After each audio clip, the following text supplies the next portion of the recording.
Our very first buoy that we contributed to went up, and I think it was a week later, the NSRI got in touch with us and said it had assisted in saving the life of a young boy. I'll come to work every day for the rest of my life to feel that feeling. I don't really remember how this whole thing started. My memory of it is that the NSRI came to see us. We had a meeting. We ended up saying yes to everything, but no idea what that meant. We just knew that we had to do something together.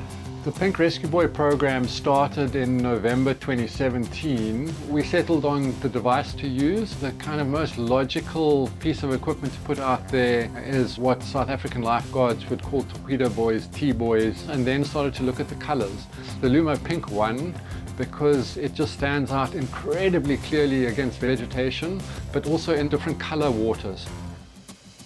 A Plakkie is such an iconic, classic thing. Hitting it with hot pink, pink is for boys, clearly a practical reason for the design. You can see it from a mile away. It grabs people's attention because the purpose of this life-saving mechanism is that it's supposed to help people save other people's lives, potentially without the help of a professional. So it has to be visible.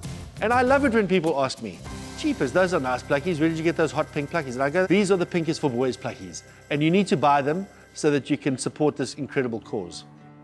Plakkie had sponsored a number of buoys, and we really needed to put them out on Glencairn Beach. There was a southeaster of note blowing. It was really a heck of an evening to be down there.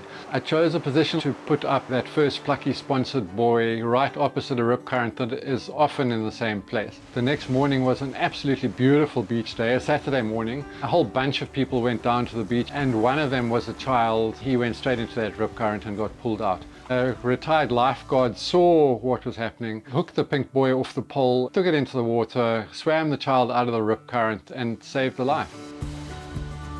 Our very first buoy that we contributed to went up. The NSRI got in touch with us and said it had assisted in saving the life of a young boy. I find that sort of stuff really tough to talk about.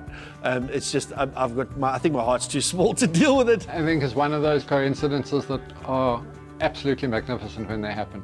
And now we have over 1,850 of the pink buoys out there. We have recorded 184 people who have been rescued with a pink buoy. And probably 99% of them are sponsored by individuals and corporates. And that is just really making such a difference. My singular aim with this campaign, outside of activating some of the work that the NSRI does, is to tell others to do the same. People need to get involved with critical institutions in this country. And if you can't decide which one, I can't think of a better one than the NSRI. It is so well managed and so well maintained, and they're constantly growing. It is completely transparent, and we know exactly the impact that we're making. So when businesses are confronted with a choice, take your shoes off, walk onto the beach, have a look at what these guys are doing. You'll see exactly where your money is going. And then if you want to feel something, ask them about the lives they save. There is nothing more enriching than realizing that you have a measurable impact on the people that live in this country.